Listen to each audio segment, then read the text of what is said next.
This is The Weekly on ClickOrlando.com with Justin Warmoth. It's been 3 years. Apparently they were trying to get to some fresh water.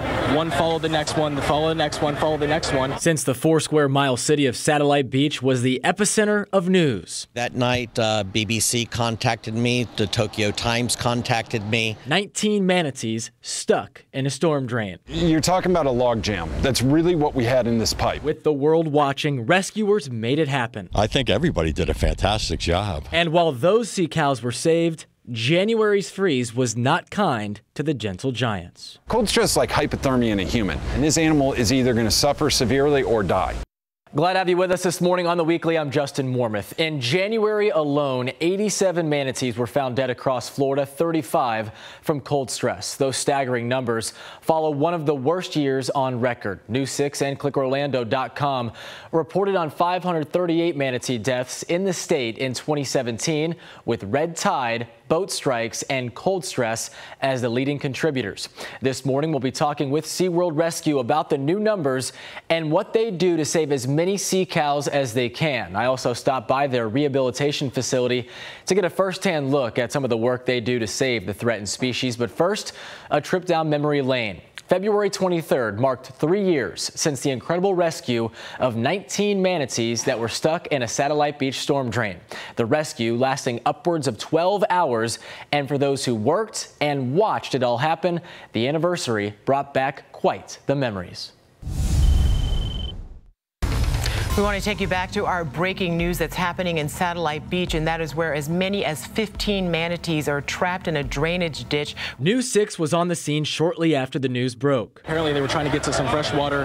One followed the next one, follow the next one, follow the next one. Anchor Ginger Gadsden and myself giving play-by-play of the rescue to not only viewers in Central Florida, but around the world. This was the first one they pulled out. In 2013, I was working in our Brevard County Bureau as a reporter, and because I live so close, less than a mile away, I was able to get there before first responders shut down Casilla Boulevard. We were just out because it was a nice evening and saw all kinds of flashing lights and knew something big was going on. John Bird was one of the hundreds who gathered to watch the rescue in person. When you hear 19 manatees were stuck in a storm drain just down the street from your house, what do you think? Couldn't imagine it. You know, we're actually from New Jersey, and all our kids are up there, and our kids were calling us and saying, what the heck is going on? Isn't this right around the corner from you? And I said, yeah, this is happening right around the corner. And it was really an incredible effort. Bird and the other spectators were very supportive of the rescue as well, cheering after each manatee was lifted from the drain. When you were watching the rescue happen, what was the feeling like? Was it excitement? Was it worry? A little bit of both. I mean, you know, of course we wanted to see the manatees be safe and get out safely, because it was certainly an unfortunate situation which nobody would have expected. But it was exciting at the same time. I mean, you know, you're worried for them, but it was like, wow, look at this coordination that's taking place here. And something that never happens, and to have the coordination and to know what to do, that says something. It does say something, yeah. It says that people have good hearts, they care, and that, you know, when a catastrophe or something strikes, people will do the right thing and pull together and find a way. The coordination was a combination of Florida Fish and Wildlife, City Works, SeaWorld Rescue, and the Satellite Beach Fire Department. Fire Chief Don Hughes. What were you doing when you get that crazy call? Well, if I remember the night correctly, I had already left the office and was at dinner with my wife, and I saw the call come in for a manatee rescue, which is not uncommon for us. But as the moments continued to progress, we realized that this wasn't just one manatee, there were more. While the chief admits his department doesn't directly train for this type of rescue, they do prepare for something similar. We train to get a human out of that hole, not a 1,500-pound mammal. So the typical rescue equipment that we would have used for a human obviously was not going to work in this particular case. But that's where we start putting our thinking caps on, and we start asking ourselves the question, what resources do we have that can lift up a 1,500-pound object? When it came to those resources, the city had the right construction equipment, but getting the sea cows out safely and back into the nearby Indian River Lagoon, well, that was when a different resource came in.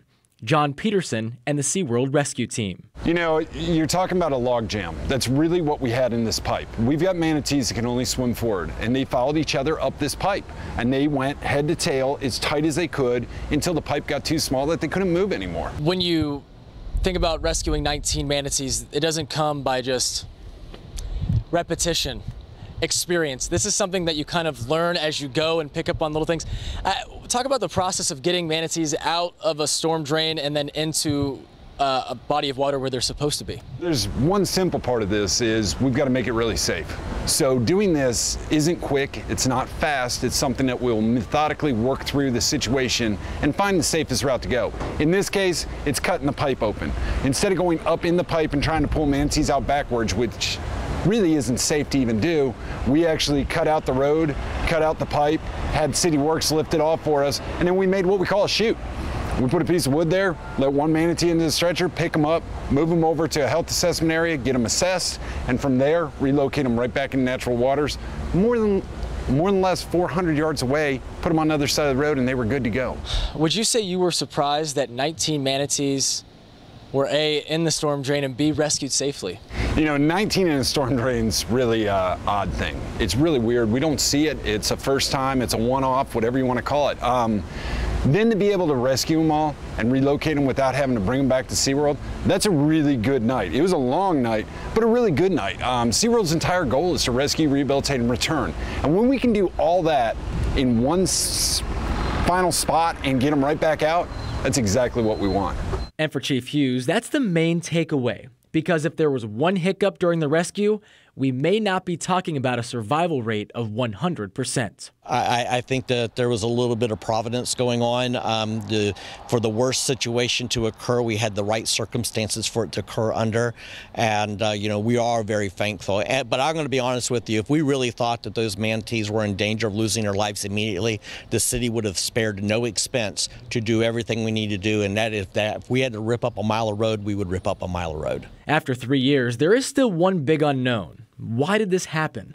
Some put the blame on FWC for allowing the manatees to seek refuge there. Others say it's the city's fault for not having a grate in front of the pipe. One thing is for sure, though. Satellite Beach and sea cows will always be synonymous. And still today, I have people saying, Satellite Beach, aren't you the guys that rescued the sea cows? And I'm going, of all the things to be known for, that's it? Could be worse though, right? I would rather be that, something positive than something negative, so yes. It really was an incredible night. Still hard to believe that all 19 were safely returned to the Indian River Lagoon just a few hours later with nothing but a few scrapes. Unfortunately, though, 2017 and the beginning of 2018 have not been kind to Florida manatees. Coming up, John Peterson with SeaWorld Rescue will break down the troubling numbers and what's to blame. Keep it here.